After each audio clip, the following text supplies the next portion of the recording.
Now let me ask you something. When was the last time you felt your heart race before walking into a meeting? When was the last time you noticed you'd been putting off a message for hours? One that would take only 30 seconds to send? When was the last time the question, "What if they don't like it?" kept you thinking for a long while? The answer is very simple, my friend. You're not scared. You're just inside the cave. Our primitive brain learned this rule hundreds of thousands of years ago. If you're separated from your tribe, you die. This rule was perfect for survival. A monkey left alone in the forest would become prey. Social approval was a biological necessity. Bananas couldn't be gathered alone. That's how it was etched into the mind. But now the forest has changed. The cave is still the same, but the danger outside is no longer a lion. It's a presentation, a hello message, and you can't leave because your brain is telling you don't go out. Today we're going to talk about this. Psychology textbooks define social anxiety as fear of being evaluated in social situations. Nice, very scientific. But for the monkey, there's a simpler definition: the panic mode of a brain that thinks it might not be accepted by the tribe. Because for the primitive brain, being rejected was equivalent to death. Exclusion equals loneliness, equals becoming prey, equals the end. And you know what? Research shows this. When social exclusion is experienced, the brain's activation map is almost identical to that of physical pain.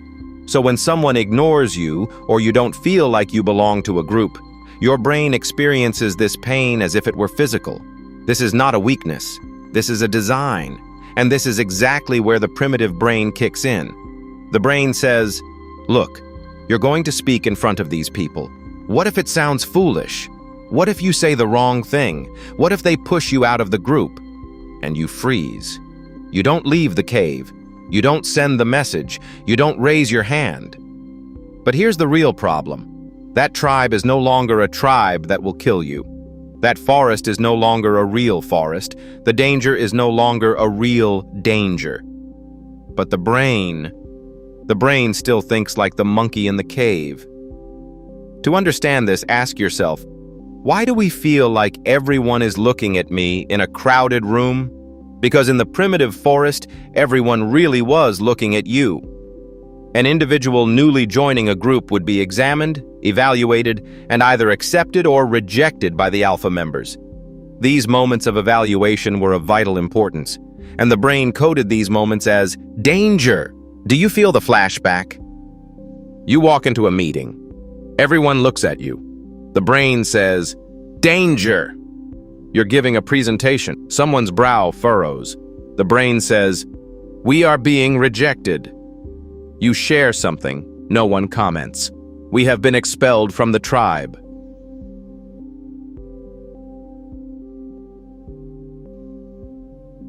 The brain exaggerates threats because monkeys that ignored small threats in the forest didn't survive. The primitive brain finds it far safer to generate a false alarm from a potential danger than to miss a real threat. Because in the forest, being wrong 10 times by saying, there's a lion, is better than being wrong once by saying, there's no lion. And in the modern world, this system runs constantly. Thousands of years ago, you might have had 3 to 5 social encounters per day. The brain could handle that. Now, social media, notifications, messages, comments, likes, emails. The brain keeps receiving tribal pressure alarms from morning to night, hundreds of times, and you feel exhausted. This is not laziness. This is the collapse of an overloaded primitive system. So what's the solution? To burst out of the cave through sheer willpower? No. Willpower is a muscle, and it gets tired. The right answer, system.